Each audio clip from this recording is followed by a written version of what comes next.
दोस्तों, कहानी की शुरुआत में हम बबलू बदमाश नाम के एक लड़के को देखते हैं जो कि दिखने में काफी हैंडसम था और आज वो किसी से मिलने जा रहा था। वहीं दूसरी तरफ हम एक बूढ़ी औरत आंटी पेटी पैक को देखते हैं जो एक होटल के कमरे में आती है। आंटी पेटी पैक वहाँ पर किसी का इंतजार कर रही थी, लेकिन वो बहुत ज्यादा घबराई हुई थी। घबराहट के कारण वो कभी तो अपना सामान देख रही थी और कभी अपने आप को आईने में देख रही थी, लेकिन जब इससे भी बात नहीं बनती तो वो 2 30-30 ml के शॉट भी मार लेती है। कुछ देर बाद दरवाजे पर आहट होती है। आंटी पेटी पैक जब दरवाजा खोलती है तो उसके सामने बबलू बदमाश खड़ा होता है जो आंटी के बुलाने पर उससे मिलने आया था। वो अंदर आते ही आंटी के गाल पर चुम्मी करता है जो आंटी को भी बहुत अच्छा लगता है। दरअसल बबलू बदमाश एक जिगोलो था जिससे औरतें पैसे देकर अपनी पिंकी पिटवाया करती थीं और आंटी पेटी पैक भी जीवन में पहली बार अपनी बूढ़ी तितली का चमगादड़ बनवाने वाली थी। आंटी बबलू बदमाश को देखकर खुश थी और साथ ही थोड़ी नर्वस भी। दरअसल अपने सामने एक जवान लड़के को देखकर आंटी को अपनी उम्र पर शर्म आने लगी थी। वहीं बबलू बदमाश भी समझ गया था कि आंटी उसके सामने झिझक रही है, इसलिए वो आंटी से घुलने मिलने की कोशिश करता है। वो आंटी से पूछता है कि आप किस तरह करना चाहोगी ताकि वो भी उसी तरह करके आंटी को खुश कर सके, लेकिन आंटी उसे ठीक से कुछ बता नहीं रही थी। वो कहती है कि दरअसल 2 साल पहले मेरे पति की मौत हो गई थी,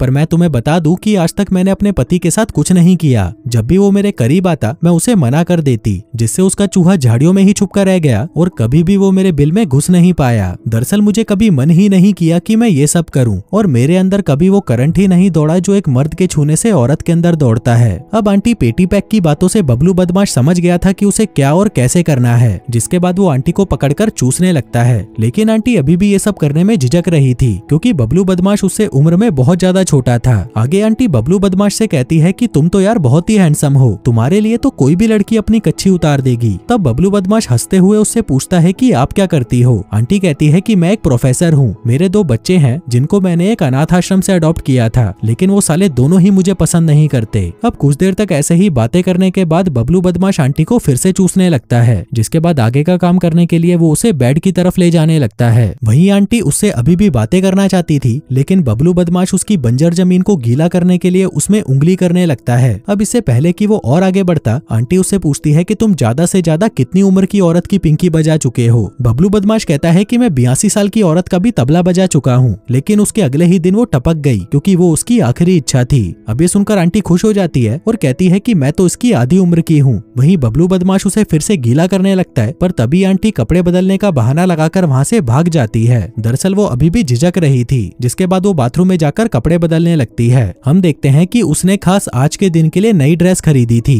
अब वो ड्रेस तो पहन लेती है, लेकिन वो बहुत ज्यादा घबराई हुई लग रही थी। वहीं बाहर बबलू बदमाश अपने कपड़े उतारकर आंटी के खेत में मजदूरी करने के लिए पूरी तरह से तैयार बैठा था, लेकिन आंटी तो अभी भी बाथरूम में ही थी। कुछ देर बाद जब आंटी बाहर आती है तभी अचानक वो बबलू से कहती है कि अगर तुम जाना चाहो तो जा सकते हो, मैं तुमसे पैसे वापस नहीं लूंगी। लेकिन अब बबलू बदमाश को भी उसके खेत में मजदूरी करनी ही थी, इसलिए वो आंटी से कहता है कि आपको खुश करना ही मेरा काम है और मैं अपना काम पूरा करे बगैर नहीं जाऊंगा, जो कहकर वो उसकी चूचियां सहलाने की कोशिश करता है। बबलू बदमाश पूरे मूड में था, लेकिन आंटी पेटी पैक अभी भी उससे उसके बारे में पूछे जा रही थी। वो बताता है कि मैं अपनी माँ के साथ रहता हूँ, लेकिन उनको मेरे काम के बारे में कुछ नहीं पता। वहीं आंटी उसे बताती है कि मेरा पति भी हमेशा काम से घर पर लेट आता था और खाना खाकर सो जाता था, उसने कभी भी मुझसे प्यार किया ही नहीं। जब उस चूतिया का मूड होता था वो तभी मेरे पास आता था, लेकिन मैं भी बहुत चालाक थी, मैं उसे हाथ तक लगाने नहीं देती थी, जिससे वो परेशान होकर मुट्ठियां मारकर सो जाता था। मेरे पति ने कभी ये जानना ही नहीं चाहा कि मैं क्या चाहती हूँ और मुझे क्या पसंद है। अब ऐसे ही बातें करते करते आंटी पेटी पैक रोने लगती है और तभी बबलू बदमाश उसे संभालते हुए फिर से चूसने लग जाता है। अब यहाँ से सीन शिफ्ट होता है और कुछ दिनों बाद आंटी पेटी पैक बबलू बदमाश को फिर से बुलाती है क्योंकि उसे उस दिन बबलू बदमाश के साथ बहुत मजा आया था।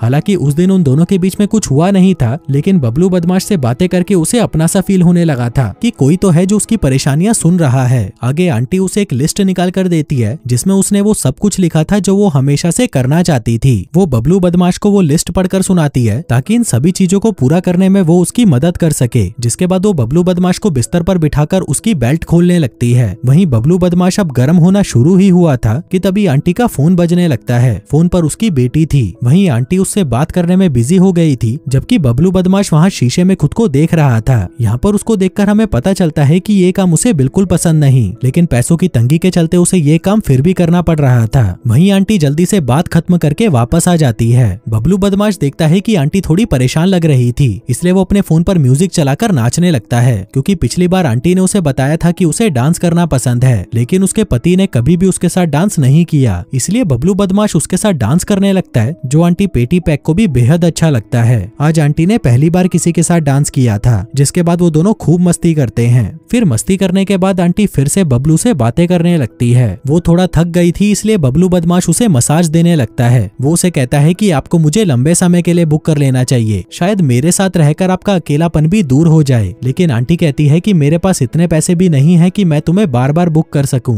अब आंटी उसके जवान बदन को छूना चाहती थी, इसलिए उसके कहने पर बबलू बदमाश अपनी शर्ट उतारता है, जिसके बाद आंटी उसके शरीर के एक एक हिस्से को बड़ी गौर से देखने लगती है। आगे बबलू बदमाश भी उसके कपड़े उतारने लगता है, लेकिन तभी अपनी मुरझाई हुई चूचियों को देखकर आंटी कहती है कि मुझे मेरा शरीर बिल्कुल भी पसंद नहीं, क्योंकि मैं बूढ़ी हो चुकी हूँ और मेरी जवानी तो कब की ढल चुकी है। ये सुनकर बबलू बदमाश कहता है कि ऐसा कुछ नहीं है, मेरी नजर में तो तुम अभी भी बहुत खूबसूरत हो और तुम्हें भी अपने आप से प्यार करना चाहिए। आगे माहौल बनाने के लिए वो दोनों दारू पीने लगते हैं, जिसके बाद वो दोनों काफी देर तक एक दूसरे से बातें करते हैं। फिर बातें करने के बाद बबलू बदमाश आंटी से कहता है कि चलो अब अपने मुंह का कमाल दिखाओ। अब आंटी कोशिश तो बहुत करती है, लेकिन वो कर नहीं पा रही थी। तभी उसे देखकर बबलू कहता है कि शायद तुम्हें ये सब करने से ज्यादा बातें करना पसंद है, जिसके बाद वो दोनों फिर से बातें करने लगते हैं। आगे बबलू बदमाश उसे अपने काम के बारे में बताता है। कहता है कि मैं कई औरतों की काफी अजीब अजीब इच्छाएं भी पूरी कर चुका हूँ, जैसे कि कोई मेरी मलाई खाना चाहती थी तो कोई चाहती थी कि मैं उसके फंवारे में नहाऊं। तभी आंटी भी उसे अपनी इच्छाओं के बारे में बताने लगती है। वो कहती है कि मुझे भी किसी के फंवारे में नहाना था, लेकिन मेरे पति का फंवारा तो निकलता ही नहीं था। अब वो दोनों ऐसे ही एक दूसरे से गंदी गंदी बातें करते हैं और आज का भी दिन बिना मजदूरी के निकल जाता है। फिर कुछ दिनों बाद आंटी फिर से बबलू बदमाश को एक होटल में बुलाती है, जहाँ पर वो दोनों फिर से एक दूसरे से बातें करते हैं। आंटी उसे कहती है कि तुम्हें अपनी माँ को अपने काम के बारे में बता देना चाहिए। बबलू बदमाश कहता है कि चूतिया समझा है क्या मेरे को, और मैं अपनी माँ को क्या बोलूं, मैं अजनबी औरतों को अपनी मलाई चटवाता हूँ। अब आंटी बबलू बदमाश की पर्सनल लाइफ में काफी इंटरेस्ट लेने लगी थी, इसलिए वो उसे बता देती है कि मुझे तुम्हारा असली नाम पता है, तुम्हारा नाम बबलू बदमाश नहीं बल्कि टीनू टट्टी है। दरअसल जब मैंने पहली बार तुम्हें बुक किया था, तब मैंने तुम्हारे बारे में सब कुछ पहले ही पता कर लिया था और तुम्हारा नाम पढ़ते ही मैं तुमसे काफी इम्प्रेस हो गई थी। अब ये सुनकर बबलू बदमाश नाराज हो जाता है, क्योंकि वो नहीं चाहता था कि कोई भी उसकी पर्सनल लाइफ के बारे में जाने या उसके जीवन में दखल अंदाजी करे। अब वो गुस्सा हो जाता है और वहाँ से जाने लगता है। जाते जाते वो आंटी से कहता है कि आज के बाद तुम मुझे कभी भी मत बुलाना।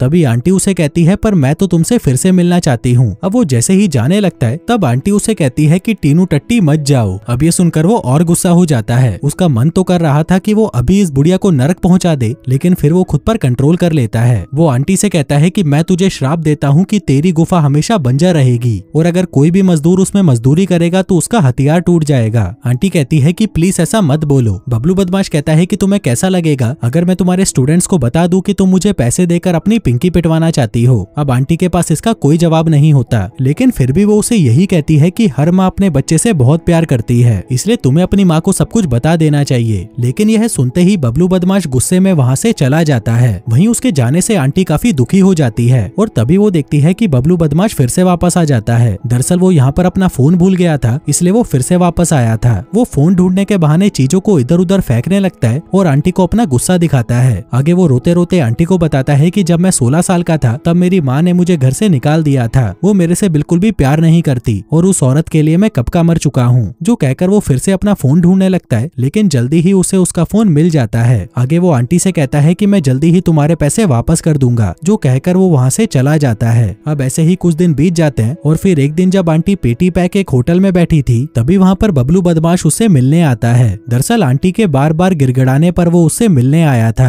अब आंटी पहले तो उससे अपने उस दिन के बर्ताव के लिए माफी मांगती है और फिर यहाँ पर आने के लिए उसका धन्यवाद करती है। तभी बबलू बदमाश उसे कहता है कि मैंने अपनी माँ को सब कुछ बता दिया है कि मैं क्या करता हूँ और उन्हें मेरे काम से कोई फर्क नहीं पड़ता। ये सुनकर आंटी भी खुश हो जाती है। वो बबलू बदमाश को बताती है कि मुझे तुम्हारे साथ बहुत मजा आया था, तुमने मेरे लिए वो सब कुछ किया जो मेरा पति मेरे लिए कभी नहीं करता। फिर कुछ देर तक बातें करने के बाद वो दोनों उस होटल के कमरे में जाते हैं, जिसके बाद बबलू बदमाश आंटी के खेत में दबाकर मजदूरी करने लगता है और आज उसने इस मजदूरी के आंटी से पैसे भी नहीं लिए थे। आगे आंटी उसकी मेहनत के लिए उसे धन्यवाद करती है, जिसके बाद बबलू बदमाश अपना सामान उठाकर वहाँ से चला जाता है। उधर आंटी भी बहुत खुश थी क्योंकि अब वो पेटी पैक नहीं रही थी। तो दोस्तों, अब आंटी का नया नाम क्या होना चाहिए मुझे नीचे कमेंट करके जरूर बताना। और अगर आपको वीडियो अच्छा लगा हो तो प्लीज वीडियो को लाइक करना। भाइयों, यूट्यूब ने मेरे चैनल की रीच बहुत डाउन कर दी है, तो प्लीज भाइयों मुझे सपोर्ट करो। धन्यवाद।